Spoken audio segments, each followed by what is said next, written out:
주일을 우리가 예배하면서 새해에 어떤 각오들을 많이 하셨을 거고, 또 나라 민족을 보고 정치, 경제, 사회를 보고, 또 이 땅에 있는 교회들을 보고, 이 땅에 있는 가정들을 보고 많은 안타까움과 아쉬움들을 우리가 느끼게 될 것입니다. 작은 나라지만 남북으로 이렇게 갈라져서 서로를 죽이려고 하는 총뿌리를 앞세우고 핵무기를 만들어 놓고 위협을 하고 있는 어리석은 민족이 이 한반도 3천리밖에 되지 않는 작은 땅덩어리에 서로 살아가고 있습니다. 남쪽에 있는 작은 땅덩어리지만은 여기도 민주화를 꽃피우고 살아가고 있다고 하면서도 이념들이 서로 달라서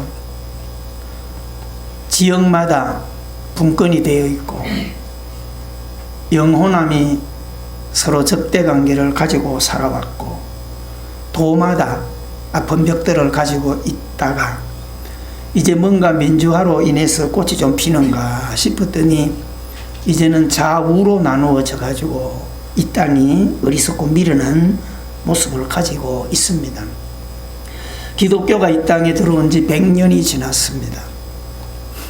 하나님을 믿습니다. 예수님을 믿습니다. 성령님을 믿습니다. 그런데 이 땅에 기독교는 유일하게 4분 5열 갈라져서 교파가 많고 교리가 많고 서로 하나님을 믿고 있으면서도 반목하고 불신하고 이렇게 어리석은 교회로 이 땅에 서 있는 것을 우리가 볼 수 있습니다. 집이 참 많아졌습니다. 구석구석마다 가면 대한민국처럼 이렇게 좋은 집들과 높은 집들과 넓은 집들이 이렇게 많을 수가 없습니다. 정말 든든하고 좋습니다. 그런데 이렇게 많은 집을 지어놓고 살아가고 있지만은 가정이 다 무너져 가고 있고 그 집 속에 가정을 유지하고 있지만 정말 우리가 웃음꽃이 피고 가족이 서로 소통하고 행복한 그런 가정을 몇 프로나 붙들고 살아가고 있는지 그런 안타까운 모습도 또 생각하게 되고 젊은 아이들이 비전을 가지지 못하고 어른들 살아가는 모습을 바라보고 저렇게 살 바에는 뭐하러 결혼했나, 그래서 결혼을 안 하려고 하는 족들이 혼족들이 너무나 많이 생겨났고 결혼을 하는 족속보다 이혼하는 그 확률이 더 많아지고 예전에는 나이 든 사람들이 한번 시집을 가거나 하면 죽기 살기로 그 집 기순이 돼야 된다는 그런 논리로 살았지만 세상이 바뀌고 나서 아이들 다 키워놓고는 60, 70 할머니들이 이제는 왼수하고 살기 싫다고 해가지고 이혼을 하고 결혼을 하고 이렇게 살아가는 현실입니다. 이런 가운데 우리들은 믿음을 가지고 살아가는 신앙인들입니다. 기독교가 100년이 되었습니다. 예수님을 믿고 살아갑니다. 오늘 우리는 새해가 시작되면서 연휴를 지나면서 한 번 더 내 신앙, 내 모습, 내 가정, 우리 교회 우리가 좀 더 돌아보면서 오늘 끝주일을 보내려고 합니다. 어쩌면 오늘 이 시간 함께 나누는 이 말씀을 일생 동안 우리가 붙들고 부담을 안고 싸워가야 할 그런 주제이기도 하는 것입니다. 자, 우리가 로마서 8장 32절 다시 한번 우리 한 목소리로 같이 읽도록 하겠습니다. 시작. 자기 아들을 아끼지 아니하시고 우리 모든 자녀들을 위하여 내주시니가 어찌 그 아들과 함께 모든 것을 우리에게 주시지 않겠느냐. 이게 뭐죠? 하나님 아버지께서 우리에게 베푸신 사랑입니다. 자기 아들을 아끼지 않고 사랑하는 자녀들을 구원하기 위하여 희생시켰다. 우리는 그 사랑을 안고 그 사랑을 받고 살아가는 사람들입니다. 오늘 이 시간 교회에 앉아 있다는 것은 얼마를 믿고 얼마를 우리가 신앙생활을 해왔든 간에 우리는 어떤 모습과 어떤 배경과 관계없이 우리는 이 사랑을 누구나 받고 은혜의 걸음을 걷고 있다라고 하는 사람들이라는 것을 잊지 않게 되기를 바랍니다. 이것이 뭐요? 아버지의 사랑, 하나님의 사랑입니다. 우리는 이 주제를 붙들고 많은 찬송가에 보면 이 내용을 담아내는 게 있어요. 나 같은 죄인 살리신 주 은혜 놀라와 평생 부르면서 감격해야 되고요. 그 크신 하나님의 사랑 말로 다 형용할 수 없다. 그렇게 우리는 찬송합니다. 이 사랑에 감복하여 주께로 더 나옵니다. 오늘 우리가 이 세 가지 찬송만 보더라도 하나님의 그 사랑을 끌어안고 일생 동안 그 사랑에 감복하여 살아가야 합니다. 자, 오늘 우리 누가복음 15장, 로마서 8장과 연결해서 누가복음 15장 함께 우리 읽도록 하겠습니다. 누가복음 15장 11절부터. 자, 우리가 잘 알고 있는 탕자 이야기를 한 번 더 같이 꼬박꼬박 11절부터 같이 읽습니다. 시작. 또 이르시되 어떤 사람에게 두 아들이 있는데 그 둘째가 아버지에게 말하되 아버지여 재산 중에서 내게 돌아올 분깃을 내게 주소서 하는지라 아버지가 그 살림을 각각 나눠 주었더니 그 후 며칠이 안 되어 둘째 아들이 재물을 다 모아가지고 먼 나라에 가 거기서 허랑방탕하여 그 재산을 낭비하더니 다 없앤 후에 나라에 크게 흉년이 들어 그가 비로소 궁핍한지라 가서 그 나라 백성 중 한 사람에게 붙여 사니 그가 그를 들로 보내어 돼지를 치게 하였는데 그가 돼지 먹는 주염 열매로 배를 채우고자 하되 주는 자가 없는지라 이에 스스로 돌이켜 이르되 내 아버지에게는 양식이 풍족한 품꾼이 얼마나 많은가 나는 여기서 줄여 죽는구나. 내가 일어나 아버지께 가서 이르기를 아버지 내가 하늘과 아버지께 죄를 지었사오니 지금부터는 아버지의 아들이라 일컬음을 감당치 못하겠나이다. 나를 품꾼의 하나로 보소서 하리라 하고 이에 일어나 아버지께로 돌아가니라. 아직도 거리가 먼데 아버지가 그를 보고 천히 여겨 달려가 목을 안고 입을 맞추니 아들이 이르되 아버지 내가 하늘과 아버지께 죄를 지었사오니 지금부터는 아버지의 아들이라 일컬음을 감당하지 못하겠나이다 하나 아버지는 종들에게 이르되 제일 좋은 옷을 내어다가 입히고 손에 가락지를 끼우고 발에 신을 신기라. 그리고 살찐 송아지를 끌어다가 잡으라. 우리가 먹고 즐기자.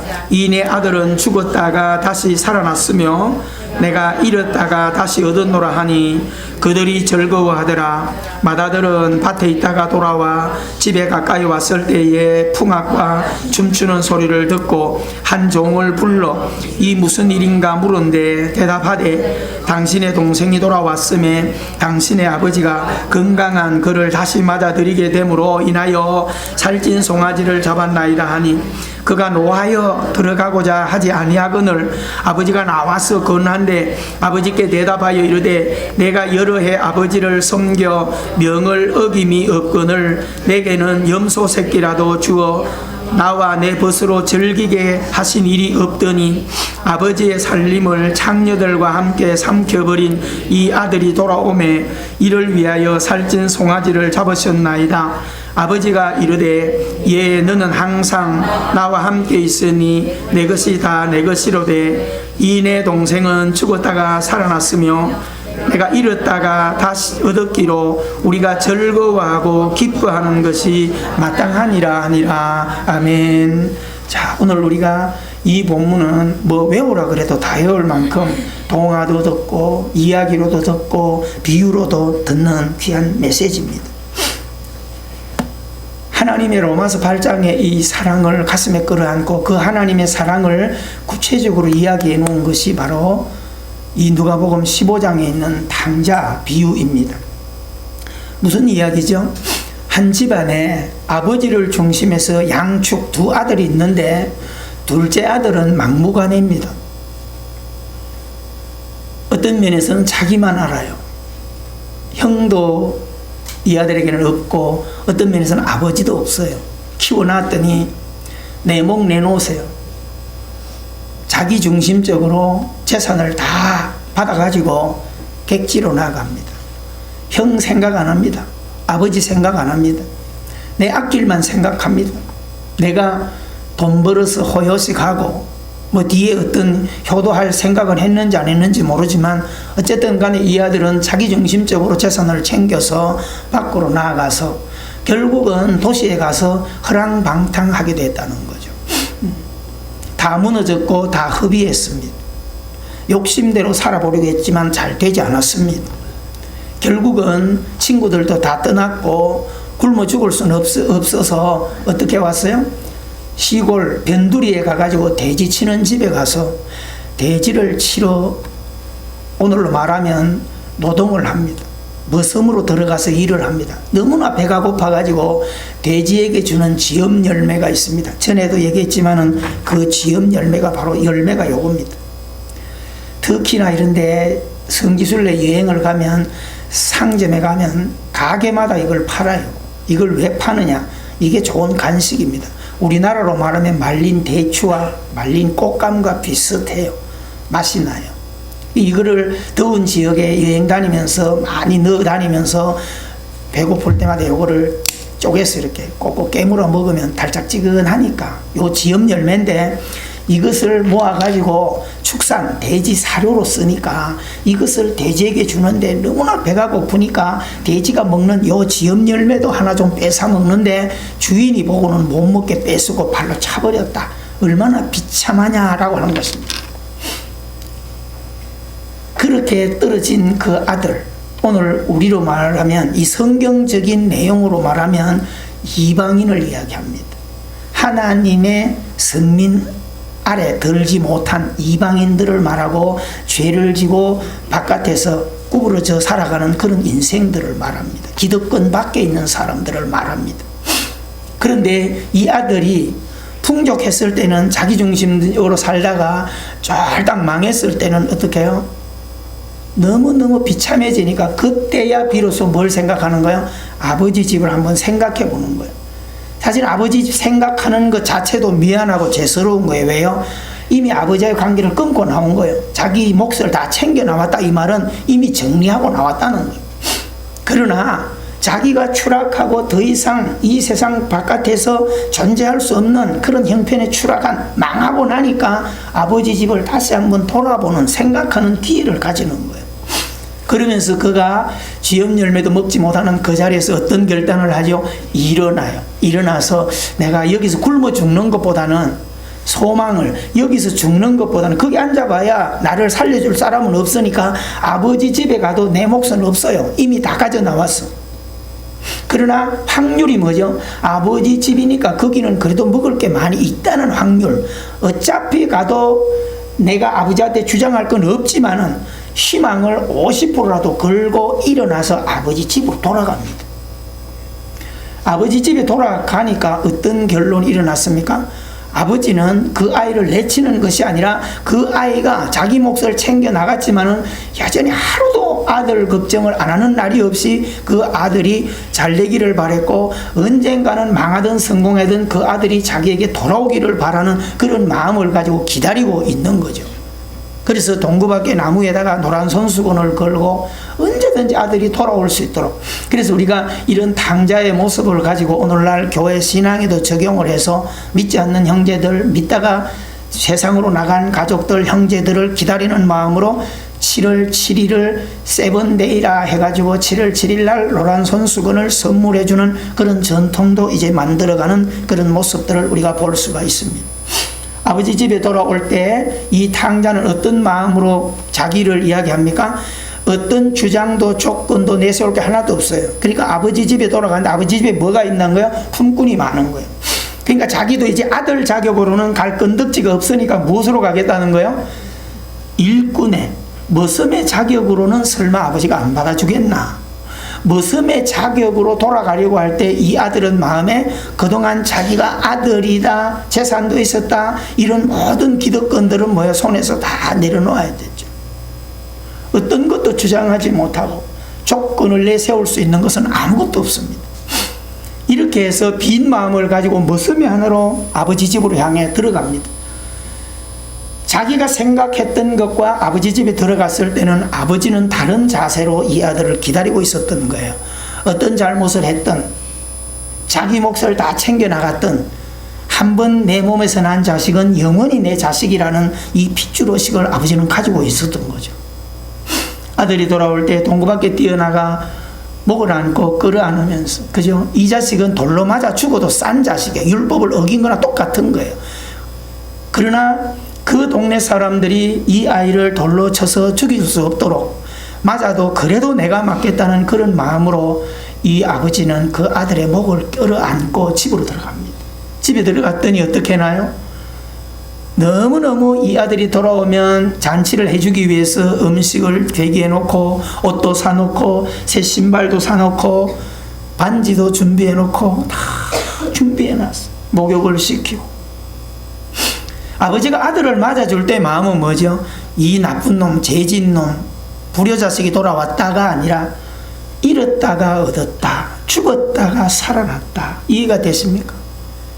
이게 아버지 사랑이에요. 이것을 오늘 우리가 구속사로 바라보면 하나님께서 예수님을 로마서 8장에서 아들을 아끼지 않고 우리에게 주어서 내 멋대로 살아가는 엉망제약 가운데 살아가는 우리들에게 하나님은 당신 자신을, 예수를 이 땅에 타락시켜서 육신의 인간의 옷을 입고 이 땅에 내려오셔서 우리 밑에 무릎을 꿇고 우리들을 안으시고 품고 등에 업고 아버지 집으로 들어가는 그 장면입니다. 우리가 지금 그런 사랑을 받고 살아가는 겁니다. 그래서 풍악을 울리고 잔치를 합니다. 이 둘째 아들 탕자는 정신이 하나도 없습니다. 여러분처럼 명절을 지키다가 수고해서 오늘 와서 아버지 집에 오니까 편안하게 오니까 깊은 잠이 오시죠. 그렇죠? 마치 그런 거예요. 괜찮아요. 자, 그런데요, 집에 있는 맏아들이 있습니다. 그날도 밭에 가서 일을 합니다. 일을 하고 집에 들어오려다 보니까 동네에 막 풍악 울리는 잔치 소리가 납니다. 그래서 같이 일하고 있던 하인을 보내서 물어봅니다. 이게 무슨 잔치 소리 알아봐라. 그래 가봤더니, 야, 몇 년 전에 재산을 챙겨 나갔던 둘째 동생이 집에 돌아왔는데 다 망하고 거지같이 해서 돌아왔는데 그 아들을 위해서 옷을 갈아입히고 목욕을 시키고 막 지금 송아지를 잡아서 잔치를 하고 있습니다. 그랬더니 그만 맏아들이 성질이 나가지고요, 들어가지 않습니다. 아버지가 잔치를 하다가 첫째 아들이 집에 돌아올 때가 됐는데 안 돌아오니까 빨리 알아보라고. 알아보니까 성질이 나가지고 저 동구 밖에서 버티고 서 있다. 하인을 시켜서 가서 데려올라! 그렇게 말하지 않고 아버지가 법번 중에도 친히 아들에게로 갑니다.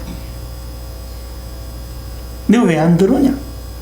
아버지에게 따집니다. 아버지, 제가 오늘 지금까지 태어나서 지금까지 아버지 집에 살면서 아버지 명을 거역한 적도 없고 아버지가 시키는 대로 다 일했고 아버지 재산을 일하는데도 내가 공을 세우고 지금까지 했는데 나를 위해서는 토끼 한 마리도 잡지 않고 양 한 마리도 잡지 않았는데 어떻게 재산을 탕진한 그놈의 새끼가 돌아오니까 이렇게 잔치를 하고 난리법석을 칩니까?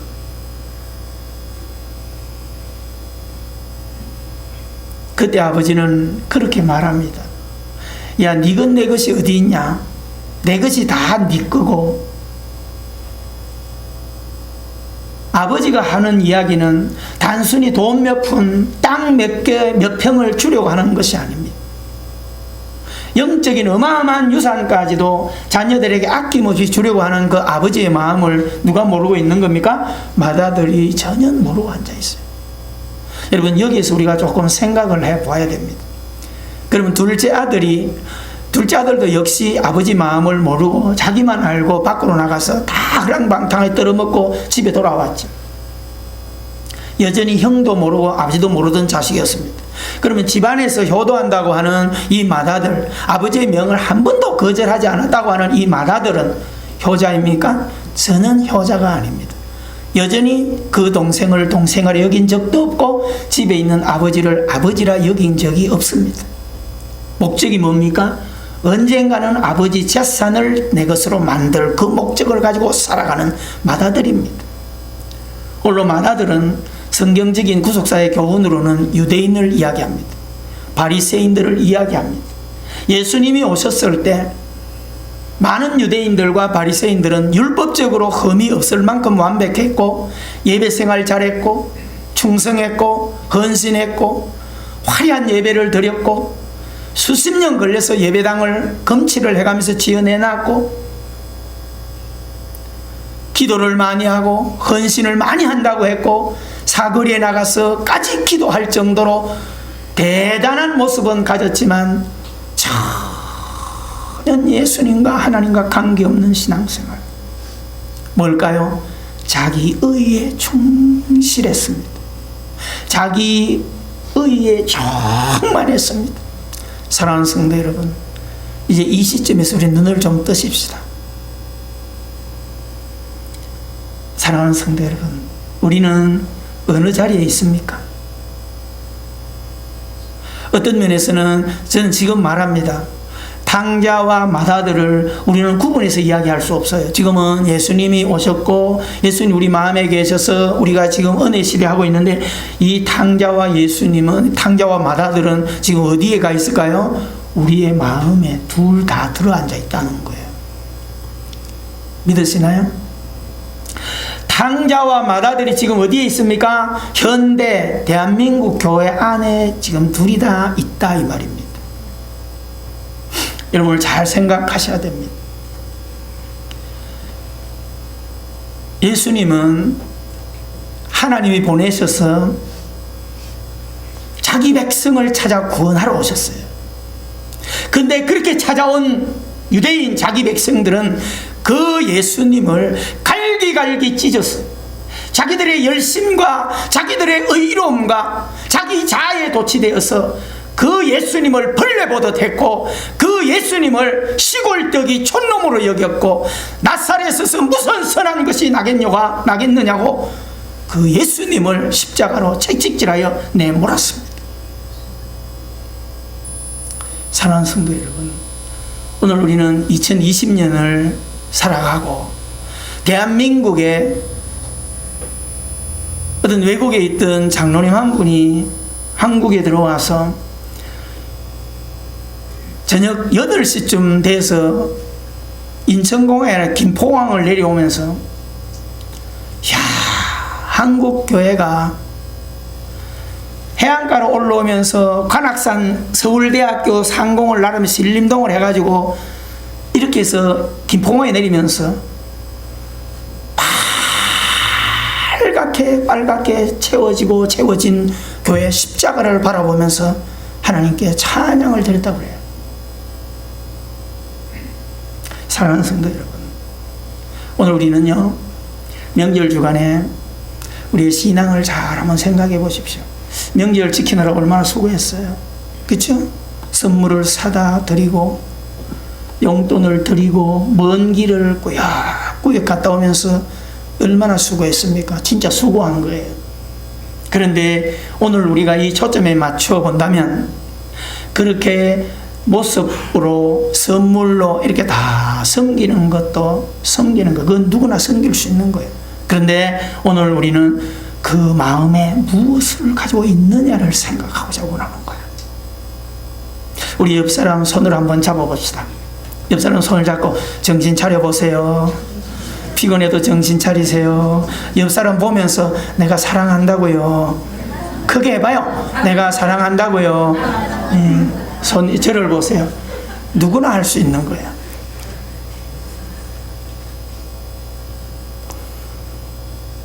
가슴에 돌멩이를 끌어안고 가슴에 분노를 끌어안고 가슴에 미움을 끌어안고도 목회자가 시키면 손을 잡고 웃으며 사랑한다고 얼마든지 누구나 할 수 있는 게 이겁니다.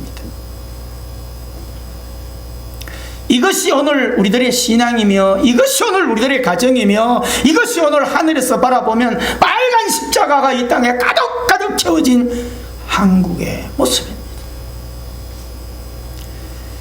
오늘 우리는 그 속에 들어가서 확인하자는 거예요. 하우스가 많으면 뭐합니까? 그 안에 어떤 가정이 있나를 확인하셔야 되고요. 10이라고 하는 것을 붙들고 살아가고 있지만 부부로서, 부모, 자녀로서 어떤 모습을 가지고 살아가는지 그 아픔을 우리 한번 돌아보자는 겁니다. 사랑하는 성도 여러분, 주일만 되면은 민족이 이동하는 것처럼 강남이나 강북이나 군소도시 보면 주일 아침 10시 반, 11시만 되면 대이동이 일어납니다. 무슨 이동인지 아십니까? 십자가를 향해서 집집마다 나와서 천만이라고 하는 성도들이 움직이고 있습니다. 근데 우리는 생각해 보셔야 됩니다. 어디 가더라도 우리는 기독교 신자라고 이야기합니다. 교회 다닌다고 이야기합니다. 여러분, 오늘 우리는 탕자의 마음으로 우리 자신을 한번 돌아보시고요. 뭐든지 내 자아중심으로, 내 고집스럽게, 내 생각으로 나만 괜찮으면 괜찮다는 논리식의 둘째 아들 탕자처럼 신앙생활이나 가정생활을 하고 있지는 않습니까? 맏아들의 삶이 뭘까요? 오늘 교회 안에 있는 목사요, 장로요, 권사 정도 되는 중직, 적어도 신앙생활 30년 이상 했다고 하는 그런 모습이 바로 맏아들의 모습인데 의롭습니다. 흠이 없습니다. 남북이 완벽합니다. 한 번도 아버지의 명을 어긴 적이 없다고 말할 만큼 의의가 높습니다. 그런데 그 안에 주님의 하나님을 향한 아버지의 마음을 이해하는 사랑을 가지고 있는지, 어린 소자를 두렵고 떨림으로 사랑하고 있는지, 내가 섬기는 기관장이나 회장님이나 직분자들 앞에 나는 겸손함을 가지고 그의 말을 주님 말처럼 섬기고 따르고 있는지, 교회 목회자들이 하는 이야기들을 정말 주님이 하는 말씀처럼 얼마만큼 모든 환경 속에서 나를 비우고 순종하여 살아고 있는지, 아니면 아무리 떠들어 보세요, 회장님이 아무리 떠들어 봐야 나는 내가 알아서 할 겁니다 라고 하는 맏아들의 모습을 가지고 있는지, 내 마음에 안 들고 내 생각이 좀 안 맞으면 목소리를 높여야 되고 자리를 박차고 나가야 되고, 더 안 되면 머리에 띠를 두르고 예배당에 와서 데모를 하고, 예배를 들어오지 않고 문 밖에 현수막을 걸고 거기에서 예배를 드리고, 더 안 되면 몸싸움을 하고 폭력배를 동원하고, 더 안 되면 법원에까지 가서 고발을 하고 있는 이 땅에 아픈 우리 교회들의 모습이 정말 이대로 계속 가야 할까라고 하는 것에 대해서 오늘 우리는 깊은 생각을 하셔야 하는 것입니다. 사랑하는 성도 여러분, 새언약 교회에 속하여 신앙생활 하는 것 가지고 버티려고 하지 마세요. 아무 의미 없습니다. 어느 교회에 소속되어 있고 어느 교회 어떤 직분이다, 아무 의미 없습니다. 그것 가지고 버티려고 하는 이 모습들이 다 깨어지지 않는 한 진정한 주님이 오늘 예수님을 통하여, 아버지를 통하여 우리에게 보여주시려고 하는 그 은혜는 우리에게 들어오지 않습니다. 사랑하는 성도 여러분, 우리가 이 오전에 조금만 생각을 하시면서 좀 다르게 수정해 가십시다. 아멘. 탕자처럼 내 고집 좀 꺾으세요. 내가 하려고 하는, 나만 기쁘면 내 의지의 모든 것을 좀 내려놓으십시오. 어떻게 아버지를 향해 돌아섰던 탕자의 모습을 가지십시오. 뭐라고 말하든 나는 항복할 거다. 내 조건을 내세우지 않을 거다. 뭐라고 하든 난 그게 수용될 거다. 이 마음을 가지고 신앙생활하기를 바라고요. 여러분들이 남은 생애에 상관없어요. 여기서 신앙생활하든 어디로 이사가든 다른 교회를 섬기든 꼭 여러분의 삶은 맏아들처럼 그렇게 신앙생활하지 마세요. 그 메시지에 나는 얼마나 내 마음이 동적으로 움직이고 있는지 그걸 한번 깊이 생각해 보십시오. 여러분, 우리 안에 둘째 아들 탕자가 회심하는 그 장면이 새해에 우리에게 일어나기를 바라고요. 내가 붙들고 내가 잡고 내가 누리려고 하는 그 모든 하나님이 기뻐하는 영적인 삶 다 내려놓으십시오. 하나님이 기뻐하지 않는 것, 교회가 기뻐하지 않는 것 다 깨뜨리십시오. 내가 섬기는 목장, 내가 섬기는 부서에 유익이 되지 않는 것, 그 고집 다 버리십시오.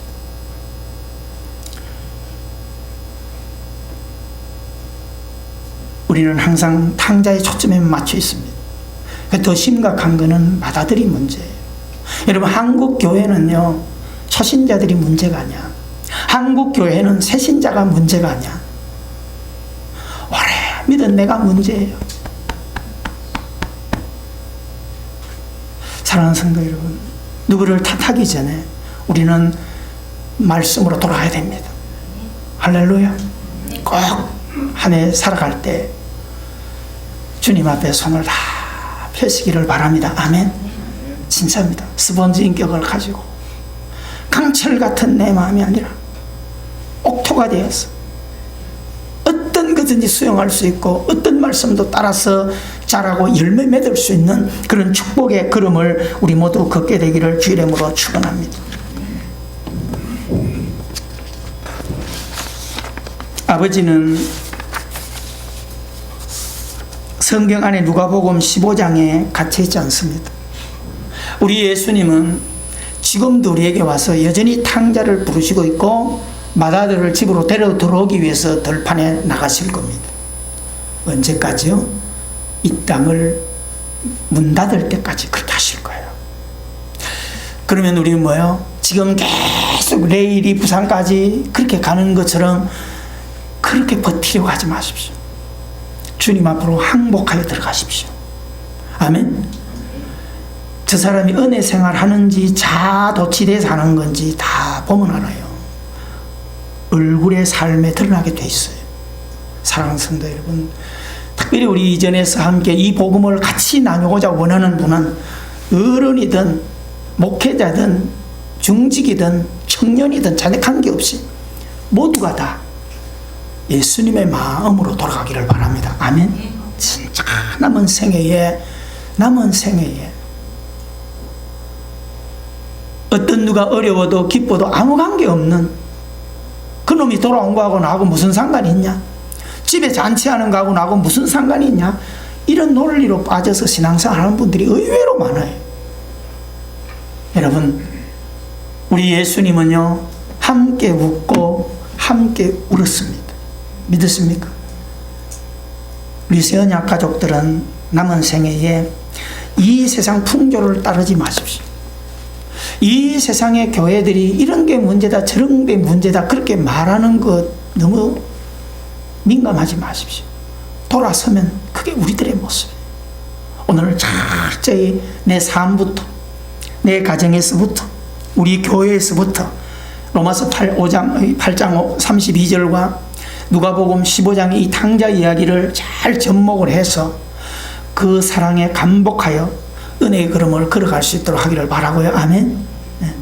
여러분들이 목장이나 부서들이나 어떤 크고 작은 일들을 한 해 해갈 때 따라주고 믿어주고 신뢰해주고 힘을 모아주고 마음을 모아주고 말을 모아주는 그런 멋진 성실한 신앙인들이 되기를 주 이름으로 축원합니다. 할렐루야.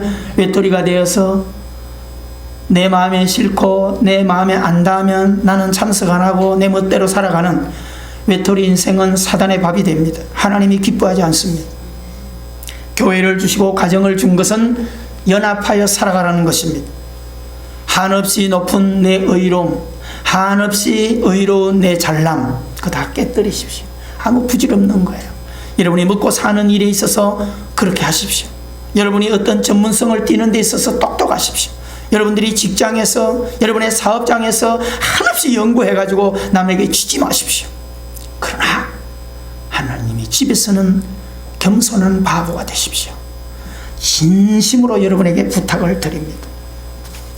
석 장의 사진을 여러분 함께 나눌 것입니다. 사진을 띄워주십시오. 발가락 사진입니다.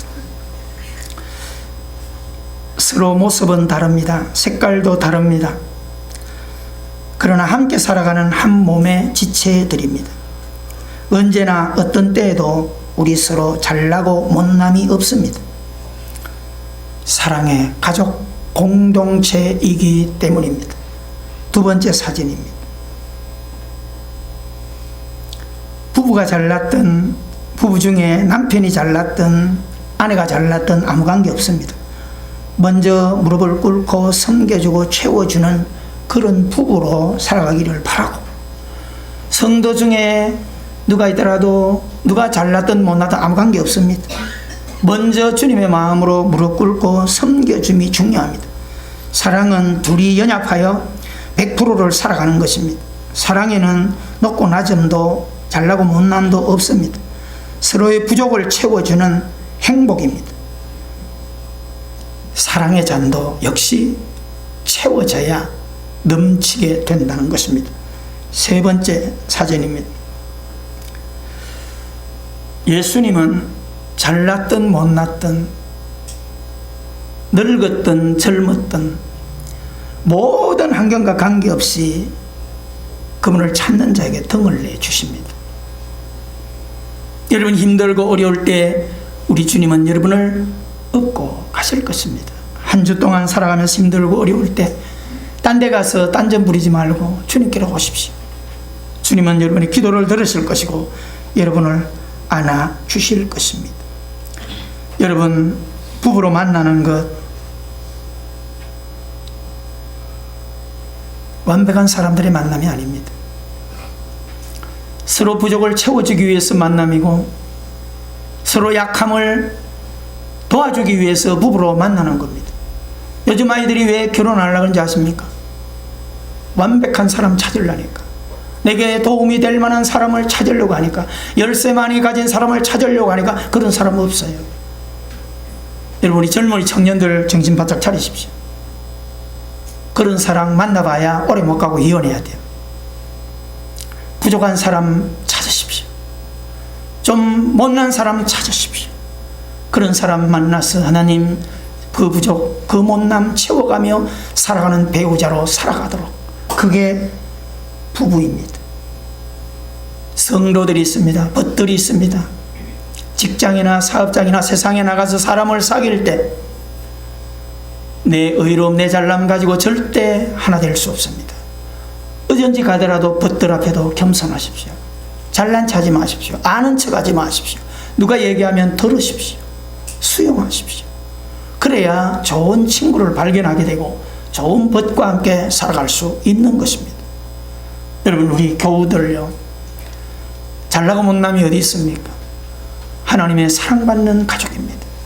예수님이 우리에게 등을 내주시는 것처럼 우리 사랑하는 가족들끼리 서로 등을 내어주게 되기를 바랍니다. 서로 협력하여 선을 이루어가는 그런 아름다운 가족이 되기를 주의 이름으로 부탁을 드립니다.